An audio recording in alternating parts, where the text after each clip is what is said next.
Hi, I am Seema and आप सबका तन्ना defence academy में एक बार फिर से स्वागत है।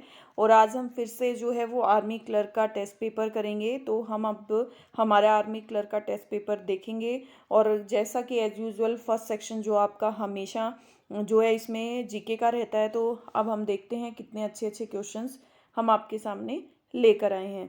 तो देखिए क्वेश्चन नंबर 1, भारत में ग्रामीण क्षेत्र के लिए आवश्यक औसत कैलोरी कितनी है? 2100, 2200, 2300 और 2400।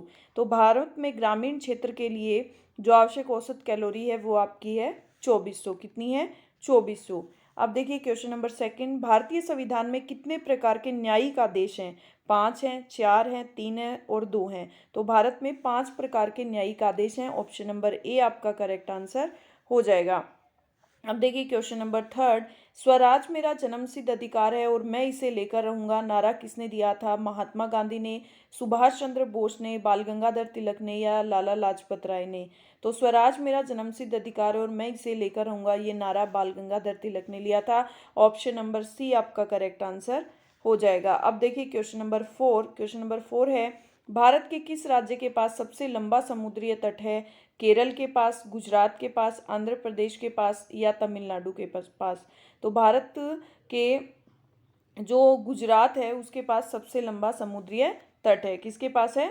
गुजरात के पास। ऑप्शन नंबर बी आपका करेक्ट आंसर हो जाएगा। अब देखिए क्वेश्चन नंबर 5, नव मल्थूशियन सिद्धांत निम्नलिखित में से किससे संबंधित है? रोजगार से, गरीबी से, संसाधन की कमी से या आय से? तो नव मल्थूशियन सिद्धांत जो है वो आपका संसाधन की कमी से संबंधित है। ऑप्शन नंबर सी आपका करेक्ट आंसर हो जाएगा। अब देखिए आपका हम जीएस देखेंगे। एल्यूमिनियम तथा आयरन ऑक्साइड की अत्यधिक मात्रा वाली मृदा को क्या कहते हैं? चरागा मृदा, पेडल फर मृदा, चरनोजेम मृदा, पोडजोल मृदा। क्या कहा जाता है बताइए? तो उसको कहा जाता है आपका पेडल फर मृदा। ऑप्शन नंबर बी आपका करेक्ट आंसर हो जाएगा। अब देखिए क्वेश्चन नंबर 7, लाल सड़ान रेड रॉट बीमारी निम्नलिखित में से किस पौधे को होती है? धान को, गन्ने को, सरसों को या गेहूं को? किसको होती है? तो ऐसी जो बीमारी है वो गन्ने को होती है। ऑप्शन नंबर बी आपका करेक्ट आंसर हो जाएगा। अब देखिए क्वेश्चन नंबर 8, निम्नलिखित में से कौन एक संयोजी ऊतक नहीं है? रक्त, अस्थि, त्वचा या स्नायु, अस्थि, बंधान, तंतु? बताइए। तो त्वचा जो है वो एक संयोजी ऊतक नहीं है, बाकी तीनों हैं। अब देखिए क्वेश्चन नंबर 9 है, निम्नलिखित में से कौन से सूक्ष्म जीवी पोलियो तथा चेचक जैसे गंभीर बीमारियों के कारण होते हैं? बैक्टीरिया के कारण, प्रोटोजोआ के कारण, शैवाल के कारण या विषाणु के कारण? किसके कारण होते हैं? तो ये सारी जो गंभीर बीमारियों के कारण है वो है विषाणु। ऑप्शन नंबर डी आपका करेक्ट आंसर हो जाएगा। अब देखिए क्वेश्चन नंबर 10, सामान्यतः उत्तल दर्पण का प्रयोग ब्रैकेट में होता है सौर चूल्हा में, नेत्र अंतर्दर्शी में, अग्रदीप का प्रतिक्षेपक में या पश्चदर्शी दर्पण में? तो सामान्य उत्तल दर्पण का प्रयोग जो है वो पश्चदर्शी दर्पण में होता है। ऑप्शन नंबर डी आपका करेक्ट आंसर हो जाएगा। अब देखिए आपका मैथ का सेक्शन हम बहुत ही केयरफुली करेंगे। देखिए बहुत कम कैलकुलेशन के साथ। देखिए एक संख्या का 66% और उसी संख्या का 44% का बीच का अंतर कितना है? 275 है। तो उस संख्या का 64% क्या होगा? तो ये बोल रहा है कि एक संख्या का 66% और उसी संख्या का 44%, इन दोनों के बीच का डिफरेंस कितना है आपका? 275। ठीक है, तो आप इसको क्या लिख सकते हैं? 66x minus 44x is equal to 27,000। ये आपका क्या चला जाएगा? इधर मल्टीप्लाई हो जाएगा। अब 66x में से 44 गया, आपका कितना जाएगा? 22x is equal to 27,500। ठीक है, अब देखो इसको कट कर दो 22 से, इसको कट देखते हैं कट होता है क्या। तो 22 1 जा 22, अब बच गया कितना? 27 में से 22 लेस किया 5, 55, 22 2 जा 44 44, अब बच गया 11। तो 1 1 10 110, तो 22 5 जा 1 1 10 110, तो 1250। ये कितना आ गया? संख्या आ गई आपकी 1250। अब ये क्या बोल रहा है? अब ये बोल रहा है कि उस संख्या का 64%, तो 1250 का हमें 64% निकालना है। तो देखो 25 चौके 100 और 25 पंजे 125, ये आ गया आपका 50। अब इसको कट कर देंगे 4 से, 4 1 जा 4 और 4 6 जा 4 6 जा होता है 24 और 16 5 जा 80, तो ये कितना आ जाएगा 800। तो ऑप्शन नंबर ए आपका करेक्ट आंसर हो जाएगा 800। ठीक है, अब देखिए नेक्स्ट क्वेश्चन नंबर 12। देखो क्वेश्चन नंबर 12 में आपके क्या है, 5 की पावर 1/4 माइनस 1, 5 की पावर 3/4 प्लस 5 की पावर 1/2 प्लस 5 की पावर 1/4 प्लस 1, इसकी आपको वैल्यू बतानी है। ठीक है, तो हम इसकी वैल्यू भी फाइंड आउट कर देते हैं। ठीक है, इसकी वैल्यू कैसे फाइंड आउट करेंगे, देखो जब भी आपका जो इसका फॉर्मूला क्या होता है, ए की पावर 4 माइनस 1, उसका फॉर्मूला क्या होता है आपका ए माइनस 1 ए की क्यूब प्लस ए स्क्वायर प्लस ए और प्लस 1। तो आपको कहीं ना कहीं ये दिख रहा है ना कि ए माइनस 1 ए की क्यूब ए स्क्वायर ए प्लस 1, तो ये आपका किसका हो गया। देखो अब ए की क्यूब आपकी यहाँ पे क्या हो गई, ए की क्यूब हो गई 5 की पावर 3 की पावर 4, ए स्क्वायर आपके पास क्या हो गई 5 की पावर 1/2, ए आपके पास क्या हो गई 5 की पावर 1/4। ठीक है, तो आपके पास ये फॉलो हो रहा है। तो अब ये आ गया, तो मतलब ये तीनों आ गया और ये ए, तो ए आपका क्या है 1/4, तो ये भी फॉलो हो रहा है, ये भी फॉलो हो रहा है। तो मतलब ये आपका क्या बन गया ए की पावर 4 माइनस 1, तो ए की पावर 4 माइनस 1। अब यहाँ पे रख देंगे ए की पावर 4, तो क्या हो जाएगी ए आपके क्या है 5 की पावर 1/4 की पावर 4 और माइनस 1 करेंगे, ये 4 से 4 गया 5 माइनस 1। ठीक है, 5 माइनस 1, तो 5 माइनस 1 आपका क्या आ जाएगा 4। आपका आंसर क्या आ जाएगा, ऑप्शन नंबर बी आपका करेक्ट आंसर हो जाएगा। समझ में आया। अब देखिए इसको आपको बड़ा नहीं करना है, हमें छोटे रूप में ही इसको समझाना है। एक बार ये क्वेश्चन पढ़ लेते हैं, फिर इसके जो ऑप्शंस हैं हम वो चेक करते हैं। ठीक है, देखिए ए बी और सी और डी ई एफ, ये दो आपको क्या दे दिए, ए बी सी और डी ई एफ, ये दो आपको समकोणिक त्रिभुज दे दिए। ठीक है, माध्यिका। अब इसमें आपकी ए एल ये वाली और डी एम ये वाली नीचे दिए गए चित्र में माध्यिका दर्शाई है। ठीक है, ऊपर स्थिति में सही विकल्प चुने, ऊपर की स्थिति सही विकल्प। अब आपको सही विकल्प बताना है। ठीक है, देखिए अब इसमें क्या है बी सी ये नीचे वाली ये वाली और E F, B C upon E F ये वाली तो ठीक है, D M upon A L. ठीक है, D M upon A L. अब देखिए ये बराबर है। अब देखो दूसरा आपको क्या बोला है, B C upon E F और A L upon D M, B C upon E F और A L upon D M. तो आपका कौन सा करेक्ट हो जाएगा, और देखो आपका करेक्ट हो जाएगा बी वाला। क्यों, देखो बी वाले में इसको थोड़ा स्मॉल करना ही पड़ेगा, देखो क्योंकि देखो बी वाले में आपको क्या दिया है B C upon E F A L upon D M बराबर दिया है। ठीक है, इसलिए आपका, और ऊपर वाले में क्या दिया था डी एम पहले दिया है और इसके सामने बी सी दिया है, तो इसलिए आपका बी वाला जो है वो करेक्ट हो जाएगा। अब देखिए क्वेश्चन नंबर 14, क्वेश्चन नंबर 14 है आपका, एक गाड़ी का मूल्य 15% वार्षिक की दर से कम होता है। यदि उसका वर्तमान मूल्य 4,33,500 है तो 2 साल पहले का उसका मूल्य बताना है। 15% की दर से कम होता है, कम होता है तो हम इसको क्या मान लेंगे 4,33,500 डिवाइड बाय 85, कम होता है ना, और हमें क्या निकालनी 2 साल पहले की, तो हम फिर से 85 कर देंगे, हम 2 साल पहले की निकाल लेंगे। अब देखो अब इसको हम 17 से कट कर देते हैं, 17 5 ज़ा 85। अब ये देखते हैं कटता है, 17 2 ज़ा कितना हो जाएगा आपका 34, बच गया कितना 93, तो 17 5 ज़ा आपका कितना होता है 85। फिर यहाँ पे कितना बच गया 8 85, 17 5 ज़ा 85। अब यहाँ पे आपके 2 0 आ जाएंगी। ठीक है, अब देखो अब आपका क्या होता है, 85 को इससे कट करो तो 85 थ्रीजा अगर आप करोगे, 85 थ्रीजा, 3 पाँचे 15 और 3 आठे 24 प्लस 1 25, ठीक है।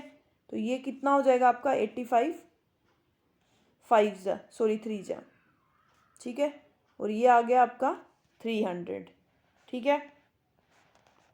तो आपका 2 साल का जो मूल्य है, अब इसको आप कट करोगे, अब इसको कट करोगे 5 को, 5 कितनी बार गया, 20 बार घटा। अब 3 दूनी आपका कितना हो जाएगा, 3 दूनी 6 और बदले में कितनी जीरो आ जाएगी, 1 2 3 4 5, 1 2 3 4 और 5।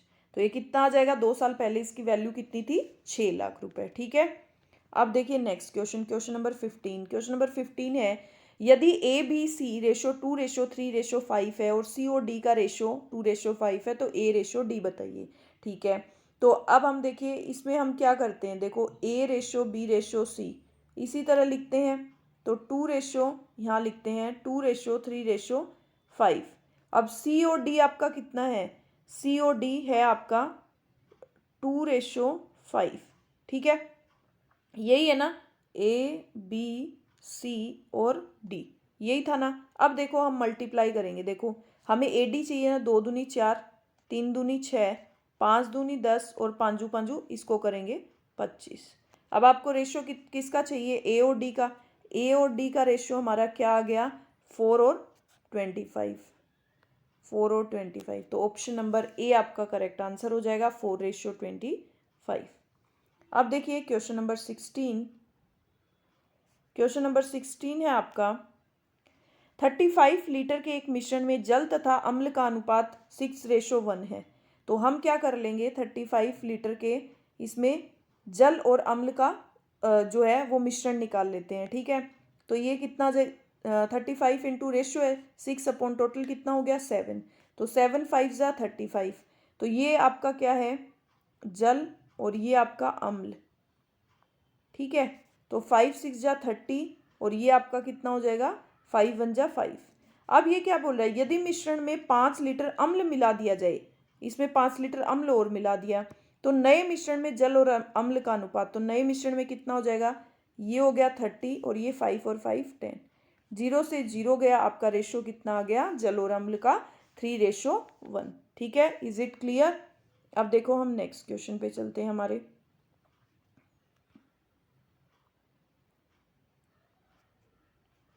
देखो चंपक की 5 दिनों की औसत बचत 160 है, 5 दिनों की उसकी सेविंग कितनी है, 5 डेज की 160 है।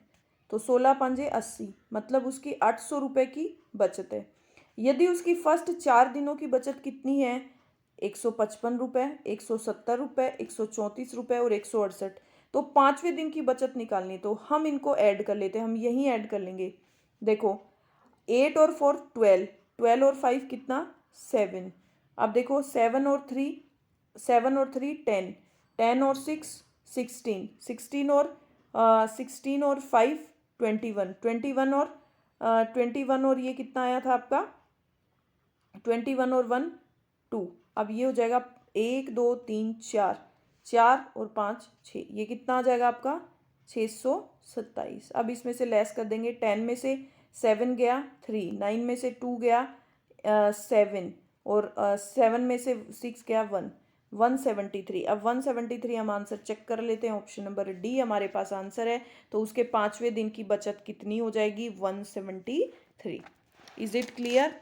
अब देखिए नेक्स्ट क्वेश्चन पे बढ़ते हैं। अब देखो नेक्स्ट क्वेश्चन है हमारा, 6,000 की एक राशि को 8% प्रति वर्ष की दर से चक्रवृद्धि ब्याज पर उधार दिया जाता है, तो 2 वर्ष पश्चात मिश्र धन क्या होगा। तो देखिए मिश्र धन बताना है आपको, ठीक है। तो देखिए हम यहाँ पे लिख लेते हैं 6,000। अब ये 8% वार्षिक दर से 2 बार दे रहा है, तो हमें मिश्र धन निकालना है। तो 108 इंटू अगली बार भी 8% लग जाएगा इंटू 108, हम 2 बार कर देंगे। 2 0 से जो 2 0 गया, 1 0 से 1 0।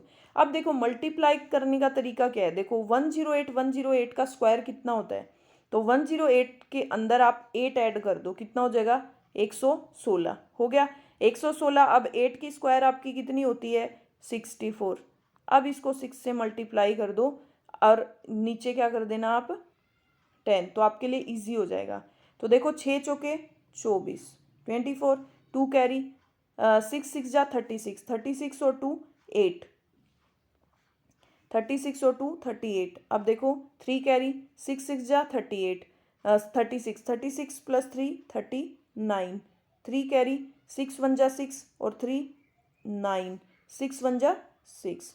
अब यहाँ पे 1 कैरी। अब देखो ऑप्शन नंबर ए आपका करेक्ट आंसर आ जाएगा। ठीक है, अंडरस्टैंड। अब देखिए next question number 19। Question number 19 है आपका, एक घड़ी को अंकित मूल्य के 4/5 पर बेचने से 4% का लॉस होता है। तो घड़ी के अंकित मूल्य और क्रय मूल्य का अनुपात। ठीक है, तो एक घड़ी का अंकित मूल्य है, तो मार्केट प्राइस हमने क्या मान ली? 100। उसका कितने पे बेच रहा है ये? उसका 4/5 पे बेच रहा है, 4/5। तो 5 को इससे काटेंगे तो कितना आएगा? 20। मतलब उसने 80 रुपये में बेची है, उसको हमने मानी है 80 रुपये में बेचने से उसको 4% का लॉस हो रहा है, मतलब 96 इंटू 100। अब देखो कट कर दो, 8 10 जा 80 और 8 एकम 8 और 8 दूनी 16। ठीक है, अब देखो ये कट हो जाएगा, 2 5 10 और 2 6 12 कट हो जाएगा। अब देखो चाहे तो इसको आप कट कर लो फिर से, 2 तिया 6 और ये आ जाएगा 50। तो आपका ये कितना आ जाएगा? जो MRP है वो कितनी आ गई? सॉरी, MRP तो हमने ले ली, परचेज प्राइस इसकी कितनी आ गई? वो आ गई 5 5 25, 250/3। अब आपको क्या निकालना है? अब आपको अंकित मूल्य बटे क्रय मूल्य, यही करना है ना। तो अंकित मूल्य आपका कितना है? 100 और क्रय मूल्य भी हमने निकाला है 250 और ये 3 हमारा ऊपर चला जाएगा, ये 250 है। ठीक है, अब 1 0 से 1 0 गया, 25 5 5 25 और 5 दूनी 10। ठीक है, तो ये कितना आ गया? 2 तिया 6 और डिवाइड बाय 5। तो 6:5 जो है वो आपका अनुपात आ जाएगा अंकित मूल्य और क्रय मूल्य का। समझ में आया? अब देखिए आपके मैथ्स का लास्ट क्वेश्चन। देखो आपको दिया है कि ब्रैकेट 19 + 4 √21 का धनात्मक वर्गमूल क्या होगा। तो देखो एक बात बताओ, आप इस 19 को क्या लिख सकते हो? इस 19 को लिख सकते हो ना 12 + 7, 12 + 7 + 4 √21 लिख सकते हो ना। अब मेरे को ये बताइए, इस 12 को अगर आप √12 की स्क्वायर लिखते हो, कोई फ़र्क पड़ेगा? √12 की स्क्वायर करोगे तो उसका क्या होगा? तो उसका 12 ही आएगा जब स्क्वायर करोगे। √7 की स्क्वायर इसको करोगे तो क्या आएगा? 7 आएगा। अब देखिए 2 इंटू √12 इंटू √7, अगर आप ये करते हैं तो भी आपका क्या आएगा? 4 √21। अब मैं आपको करके दिखाती हूँ। देखो √12 को आप क्या लिख सकते हो? देखिए 2 इंटू 2, 2 दूनी 4 इंटू 3 लिख सकते हो √ अब देखो √2 2 बार आ रहा है तो इसको आप क्या कर दोगे? 1 बाहर आ जाएगा और ये 3, और अब आपके क्या हो जाएगा? इंटू √7, तो 7 या 21। तो इसको आप क्या लिखे आपने? 2 √21 इसको लिखा ना आपने। √21 को आप क्या लिख सकते हो?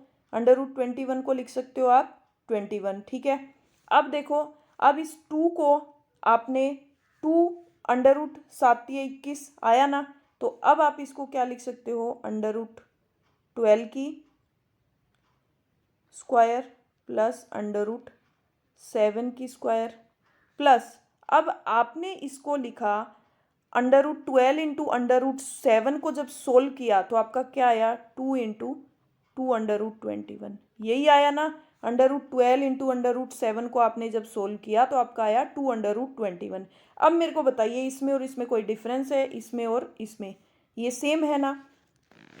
तो अब ये आपकी क्या बन गई? आप अगर देखो तो a + b की होल स्क्वायर बन गई। a आपका ये और b आपका ये बन गई। तो अब आप क्या लिख सकते हो? a + b की होल स्क्वायर। तो a प्लस बी की होल स्क्वायर के रूप में आप क्या लिख सकते हो, √12 प्लस √7 की होल स्क्वायर। अब √12 को आपको पता है कि आप एक 2 बाहर निकालोगे यहाँ से तो आपका क्या बच जाएगा, 2√3 प्लस √7। और जब इसका वर्गमूल करोगे आप तो आपका क्या आ जाएगा, ये बाहर आ जाएगा आपका 2√3 प्लस √7। तो ऑप्शन नंबर ए आपका करेक्ट आंसर हो जाएगा। ठीक है, समझ में आया? इस तरह से करना है, कोई क्वेश्चन की कैलकुलेशंस को आपको बढ़ाना नहीं है। अब देखिए क्वेश्चन नंबर 21। डाटा संगठन में, अब आपका कंप्यूटर आता है, एक डाटा क्रम में आरोही क्रम व्यवस्थित है। बताइए कैसे डाटा जो है वो क्रम में अवस्थित है, कैसे अवस्थित होता है, तो अब आपको वो बताना है। ठीक है, देखिए bit byte field record file, bit byte record field file, field bit byte record file, byte bit field record byte. देखो बिट के बाद बाइट आता है, उसके बाद क्या आता है फील्ड, उसके बाद रिकॉर्ड होता है, उसके बाद आपकी फाइल बनती है। तो ऑप्शन नंबर ए आपका करेक्ट आंसर हो जाएगा। अब देखिए question number D. Question number D है आपका,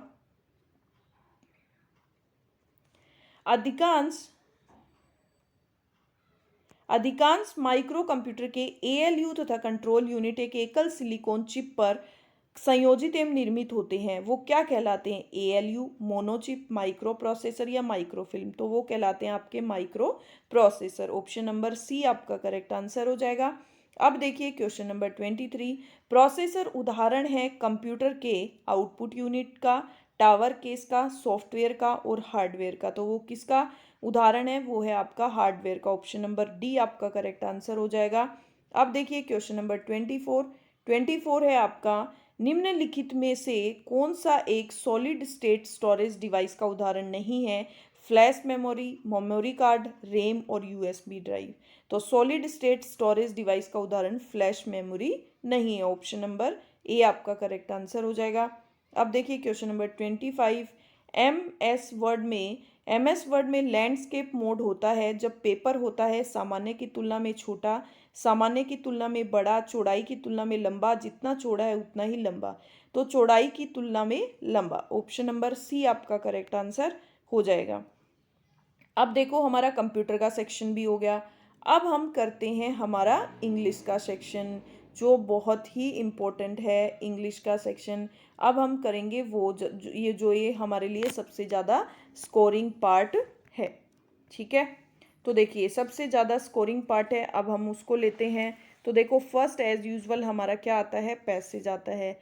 ठीक है, तो अब हम करेंगे हमारे पैसेज को। ठीक है, तो देखिए Pablo पिसाको showed his truly exceptional talent from a very young age। Pablo पिसाको एक नाम है, पाब्लो पिकासो एक नाम है, showed his truly एक्सेप्शनल, जो असाधारण जो उसके अंदर टैलेंट था वो उसने बहुत छोटी उम्र में दिखा दिया।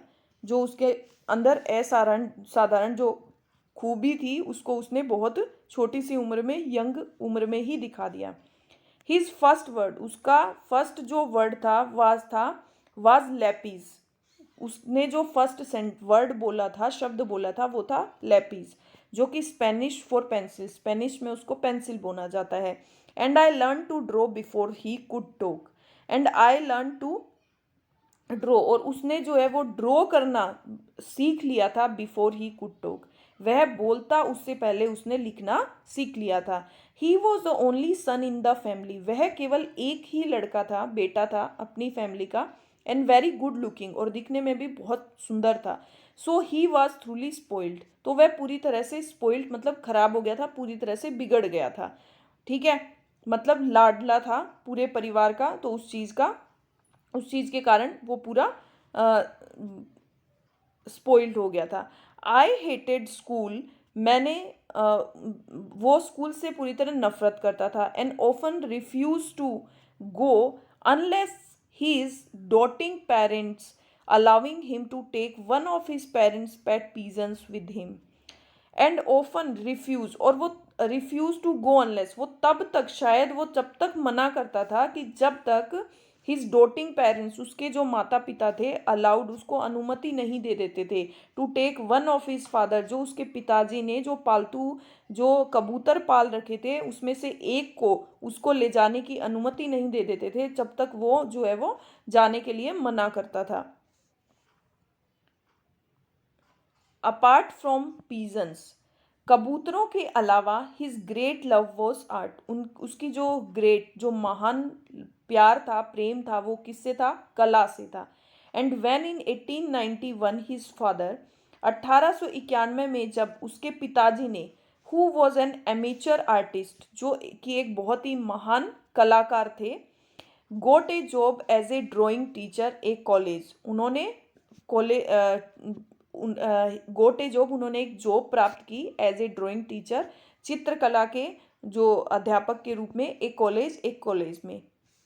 Pablo went with him to the college, Pablo भी उनके साथ क्या जाता था? कॉलेज जाता था। He often watched his father paint, वह कभी कभी जो है वो वॉच्ड देखता था, हिज फादर, जब उसके पिताजी पेंट करते थे तो उसको वो देखता था। And sometimes was allowed to help, और कभी कभी वो हेल्प करने के लिए, मतलब अनुमति लेता था। अपने पिताजी के लिए बात हो रही है उसके, कि कभी कभी वॉज अलाउड टू हेल्प, मदद करने के लिए भी अनुमति लेता था।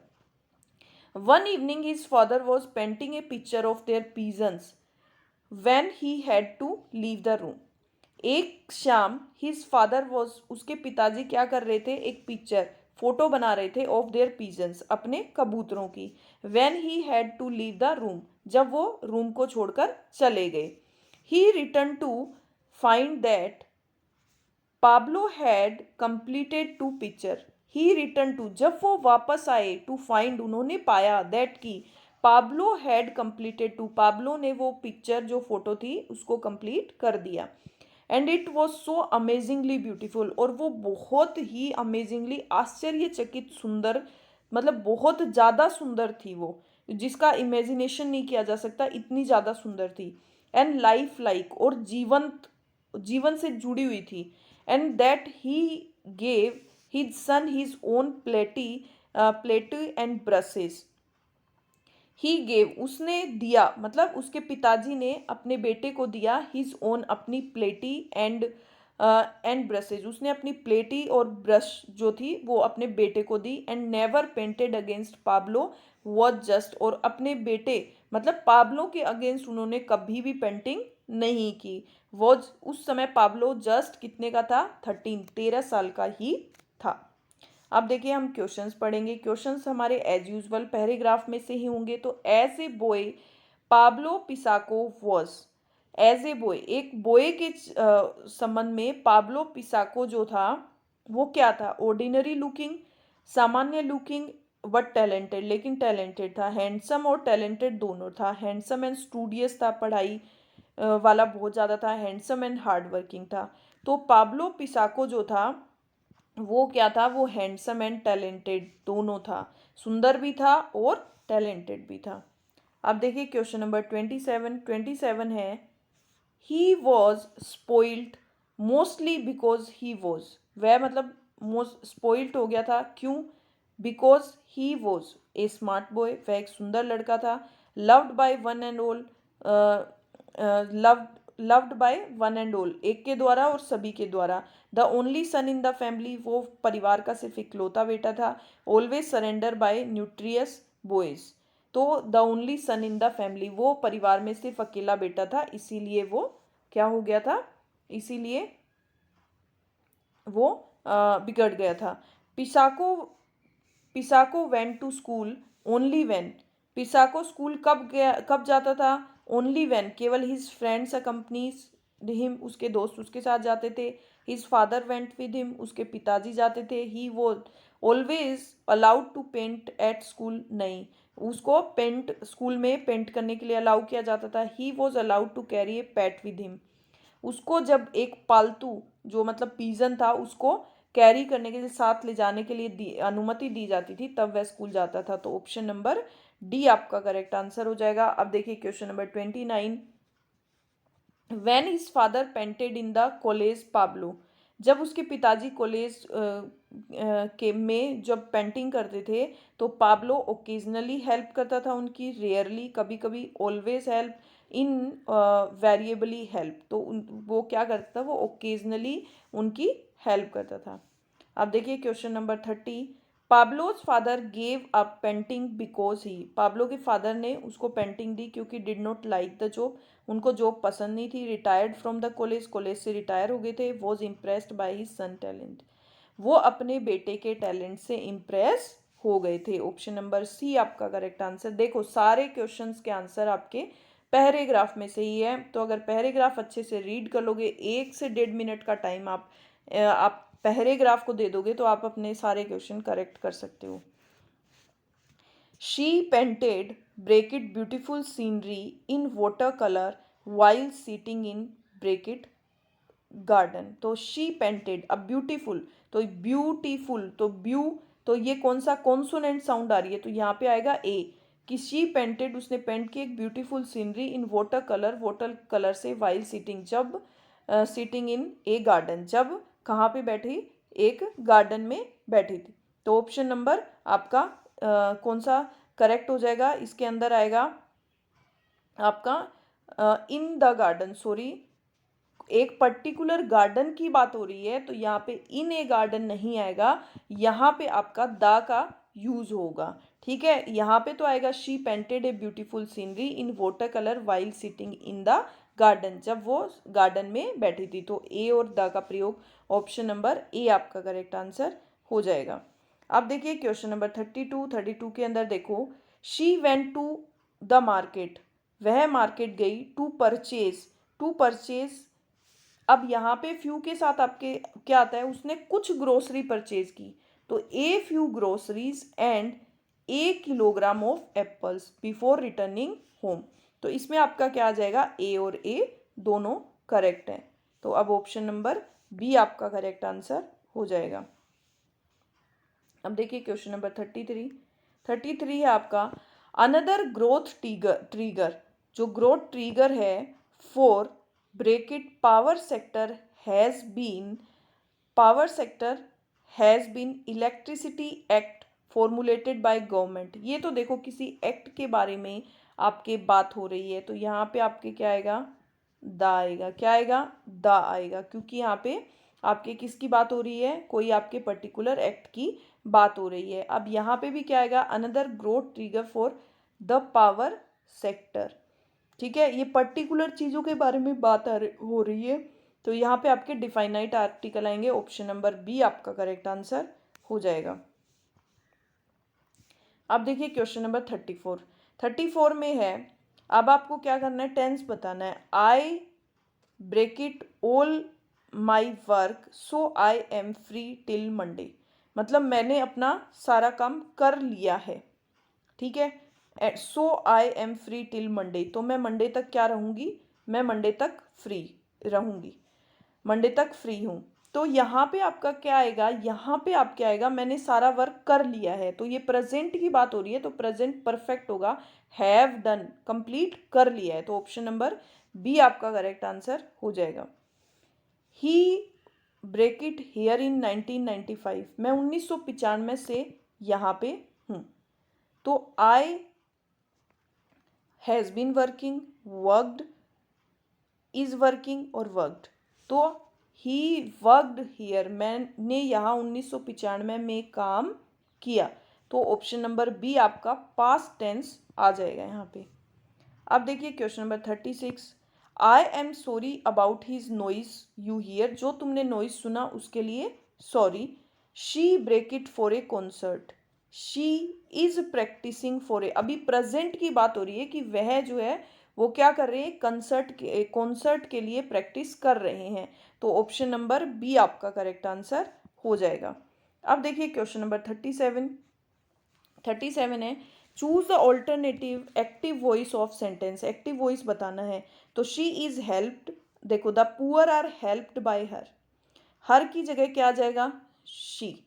ठीक है, शी, अब हर की जगह आपका आ जाएगा शी, आपको एक्टिव में चेंज करना है, तो ये आपको पास्ट प्रेजेंट कंटिन्यूअस बना रखा है, लेकिन आपको प्रेजेंट सिंपल में लेके आना है। तो शी सिंगुलर हो गई, तो हेल्प की जगह क्या आ जाएगी, हेल्प, उसके SEIS लग जाएगा, शी हेल्प्स द पुअर। तो ऑप्शन नंबर सी आपका करेक्ट आंसर हो जाएगा। ठीक है, अब देखिए question number 38, choose the correct form of auxiliary verb from the given sentence. The car broke down, ठीक है, एंड कार रुक गई, ब्रोक डाउन मतलब, and we break it to get a taxi, हमने क्या कर ली, हमने टैक्सी कर ली। तो ये पास्ट, जब भी आपके पास्ट सिंपल होता है तो दूसरा टेंस जो होता है वो आपका पास्ट परफेक्ट का आता है। तो the car broke down, car रुक गई, then we had to get a taxi, तो हमने एक टैक्सी कर ली। तो ऑप्शन नंबर बी आपका करेक्ट आंसर हो जाएगा। अब देखिए क्वेश्चन नंबर 39 है आपका। अब आपको इनडायरेक्ट स्पीच बनाना है। तो Sarah said to her, won't you help me to carry this books. तो सहारा ने क्या किया है, उसकी फ्रेंड को पूछा है। तो सहारा उसने क्या किया है, asked her friend, asked her friend. तो इफ इफ शी, उसके अकॉर्डिंग आ जाएगा, फर्स्ट थर्ड पर्सन के अकॉर्डिंग यहाँ पे आ जाएगा शी की जगह, वोंट की जगह आपका क्या आएगा, वोंट की जगह आएगा वुड, क्या आएगा, वोंट की जगह आ जाएगा वुड नोट। अब वोंट है तो क्या आ जाएगा, नोट हेल्प, मी की जगह क्या आ जाएगा, हर, मी की जगह क्या आ जाएगा, हर, उसके अकॉर्डिंग, तो इसके अकॉर्डिंग आ जाएगा हर, टू कैरी दिस की जगह आ जाएगा दैट। तो ऑप्शन नंबर ए आपका करेक्ट आंसर हो जाएगा। ठीक है, अब देखिए question number 40, rearrange the part of sentence in correct order. आपको क्या बताना है, इसको करेक्ट ऑर्डर में बताना है। तो देखिए, when we are break it compelled to accept safety, more aware of risk, we feel more. ठीक है, तो when we are more aware of risk, जब हम रिस्क के प्रति ज़्यादा अवेयर हो जाएंगे तो वी फील, हम फील करेंगे, more compelled to act safety, safety के मतलब अगेंस्ट हम सेफली मतलब और ज़्यादा अच्छा महसूस करेंगे। तो इसका आपका क्या हो जाएगा, QRP। तो QRP, तो आपका क्या ऑप्शन नंबर डी। ठीक है, अब देखिए क्वेश्चन नंबर 41 आपको करेक्ट स्पेल्ट बताना है। देखिए, करेक्ट स्पेल्ट है आपका एक्चुअली की स्पेलिंग क्या होती है, ACTUALLY। तो आप देख लीजिए आपका कौन सा करेक्ट है, ये हमारा करेक्ट नहीं, ACT ये भी नहीं है, ACTUALLY, ऑप्शन नंबर सी आपका करेक्ट आंसर हो जाएगा। अब देखिए क्वेश्चन नंबर 42, ये है आपका जर्नी की स्पेलिंग क्या होती है, JOURNEY। तो आपका देख लीजिए कौन सा करेक्ट है, ऑप्शन नंबर बी आपका करेक्ट आंसर है। अब देखिए क्वेश्चन नंबर 43 है, choose the alternative which is the best substitute of the phrase. अब आपको सब्सटीट्यूट बताना है, that which can not be seen through, जिसको हम मतलब देख नहीं सकते, पारदर्शी अपारदर्शी होता है। तो बताइए उसे क्या बोलते हैं, ट्रांसपेरेंट बोलते हैं, ट्रांस्यू सेंट बोलते हैं, न्यूट्रल बोलते हैं, या ओपैक बोलते हैं, बताइए क्या बोलते हैं। तो अपारदर्शी जो है उसको क्या बोलते हैं आपके, ओपैक्यू। ऑप्शन नंबर डी आपका करेक्ट आंसर हो जाएगा। अब देखिए question number 44, power of reading thought of others. दूसरों की मतलब power of reading thought of, दूसरों की पावर, दूसरों की थॉट्स को पढ़ने की पावर, उसको क्या बोलते हैं, न्यूरोपैथी, टेलीपैथी, होम्योपैथी या फिर ऑर्थोपैथी। उसको बोलते हैं आपके टेलीपैथी, मतलब दूरबीन, दूरभाषी। तो ऑप्शन नंबर बी, दूसरों की थॉट्स को रीड करना। अब देखिए question number 45, choose the alternative which best express the meaning of idiom और फ्रेज। ईडियम और फ्रेज बताना है। The salt of the earth, the salt of the earth, A salt of earth का मतलब क्या होता है, a good reliable honest person, selfish person, nutritious person and angry person. तो एक द साल्ट ऑफ अर्थ का मतलब होता है कि एक बहुत ही अच्छा पर्सन, जो कि अच्छा होता है, विश्वसनीय होता है, जो ईमानदार होता है। तो ऑप्शन नंबर ए आपका करेक्ट आंसर हो जाएगा। ना ही सेल्फिश होगा, ना ही न्यूट्रियस होगा, ना ही एंग्री पर्सन होगा। आप देखिए क्वेश्चन नंबर 46 है डेड इन द वाटर, मतलब पानी में मर जाना। नो चांस ऑफ सक्सीडिंग और making any progress. Yielding only confusion, केवल कन्फ्यूजन में फंसना। डाइड वाइल स्विमिंग, स्विमिंग के दौरान मरना। लैंडेड इन ट्रबल, मतलब प्रॉब्लम में फंसना। तो डेड इन द वाटर मतलब नो चांस ऑफ सक्सीडिंग और मेकिंग एनी प्रोग्रेस, कोई चांस नहीं है सक्सेस हासिल करने के और प्रोग्रेस को होने के। अब देखिए क्वेश्चन नंबर 47 एंड 48 आपका।